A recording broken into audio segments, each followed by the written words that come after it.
Hey everybody, and welcome back to the channel. Hope everyone's alright. I'm just at one of my regular, semi-regular customers. I do the shrubs here. You'll recognise the garden, I've no doubt. Done plenty of videos here before.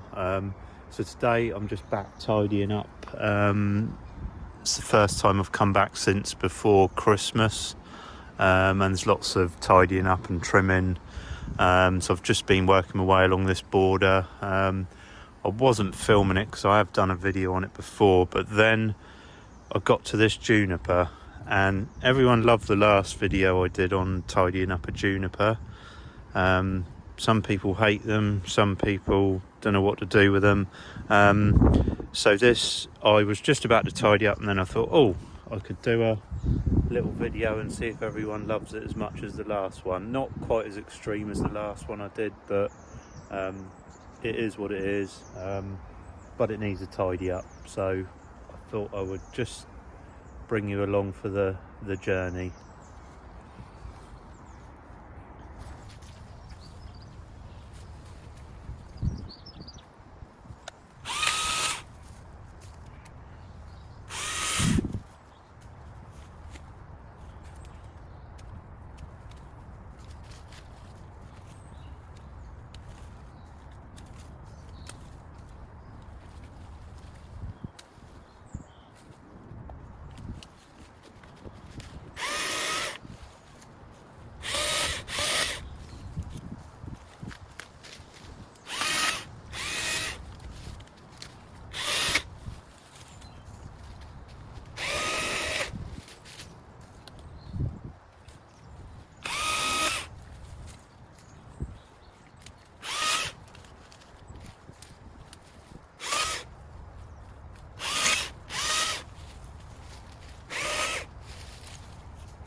Okay, so there we go. I've cleared all the dead rubbish out of it.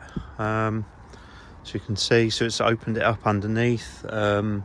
Some people might think that's not the best thing to do, but in this case, most of that stuff was dead. There's not much else you can do. At least now it looks a little bit tidier without all the dead.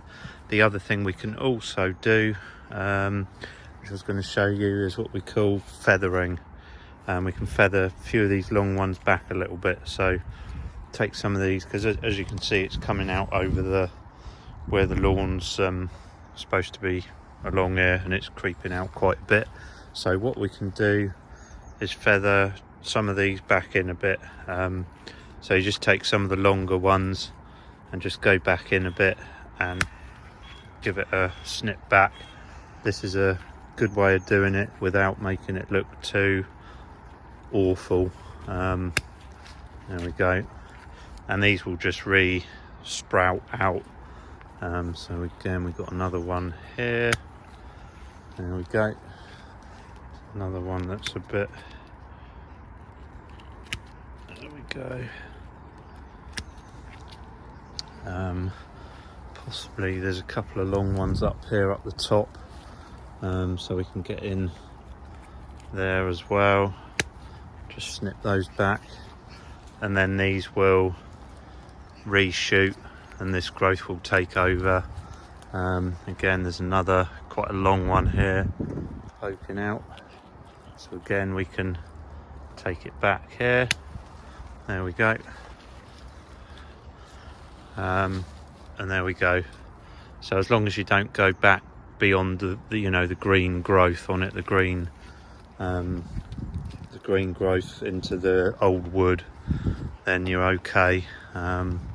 So like here, I don't know whether this one's actually gradually dying back, but we'll see. I mean, this top growth looks fairly healthy, so this is the best way of giving it a chance. Clear all the dead rubbish out. The air can get in underneath now. Ignore the ivy, that's a whole nother situation that's going on here, but at least now the air can get in there and hopefully it will stop any dieback and disease that's going on. Also, obviously there's a lot of encroaching shrubs here. I'm just about to cut back this big Viburnum here actually. Yeah, it's actually finished flowering. I've just done, there's another one just over there that I've just done, so just about to do that. So yeah, but that is the Juniper, and I'll maybe show you that in a minute when I've done that, so you can see, because it's encroaching onto this this shrub, which do you know what, I don't even know. Don't even know what this is actually. If anyone's got any ideas, I'm not entirely sure what this one is. It's got me stumped, but anyway, getting sidetracked. So yeah, there we go. That is the way to sort them out, and I'm going to do that, and then we'll see what it's looking like after.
Okay, so you can see what I'm doing there. I don't know whether you can see. I'll come in here and show you.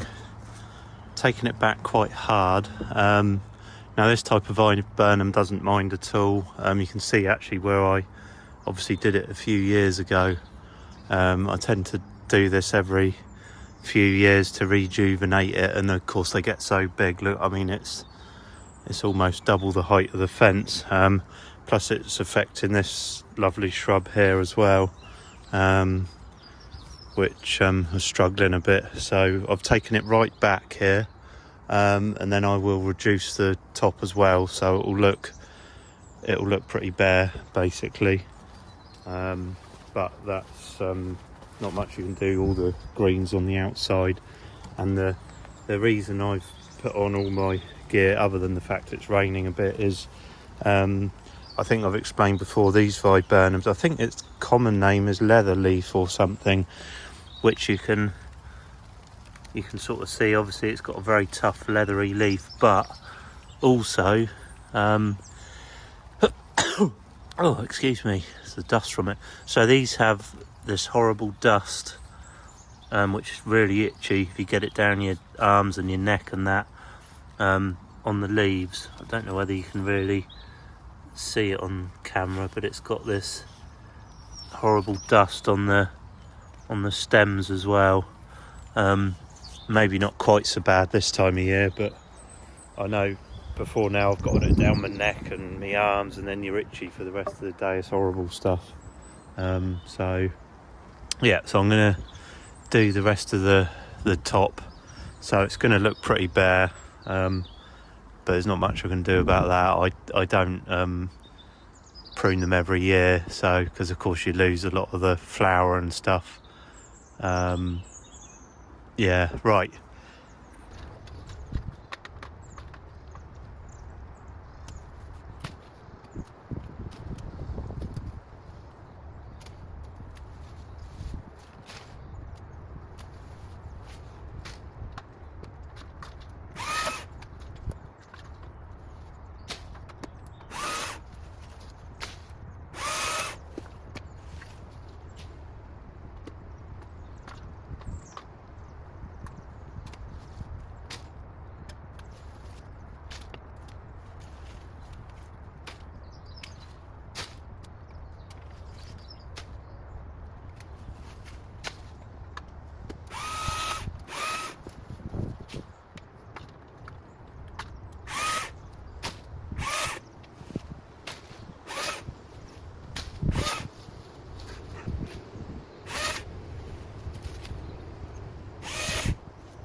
Okay, so that is the Viburnum pruned. So it looks quite extreme, but sometimes these larger shrubs need a real good cut back, depending on their location, where you've got them in a garden or wherever they're growing. I mean, obviously here it's right by the boundary, by the fence, so it's growing over next door. It's not in a particularly huge border. It could be a much bigger border potentially, and obviously left to grow. I mean, that has been pruned like that maybe twice hard back like that in its lifetime. It was probably pruned a bit more when it was younger, but as a mature shrub, I think that's probably only the second time I've done it. Not sure whether anyone had done it previous, maybe not, but that is only the second time I've done it. I probably did it about 4 years ago, I'd like to say. So as you can see, it's a big shrub. I mean, when you can take a chainsaw to a shrub to prune it, that's when you know it's a big shrub. But this will take a good prune. I mean, I could take it back further, but I don't want the customers to lose too much privacy, because obviously in the spring, once this shoots up, it'll green up quite quickly. It's going to shoot from these places here. So yeah, it won't be long before it's sort of starting to grow back up again. They're quite vigorous, hence why there's that much rubbish I've got to clear up in a minute. So yeah, but there we go. That was a added bonus on the what to do with the juniper video. But as you can see now, the juniper stands a lot more chance now. It's got a lot more light coming to it and air around it. When you've got a huge shrub like that, bearing over it, anything's going to struggle really. So yeah, there we go. That's what I thought needed doing anyway. That's what, if you've got a big shrub like that, especially something that won't mind being pruned hard like a Viburnum, that's what you have to do every now and again. Not every year, obviously.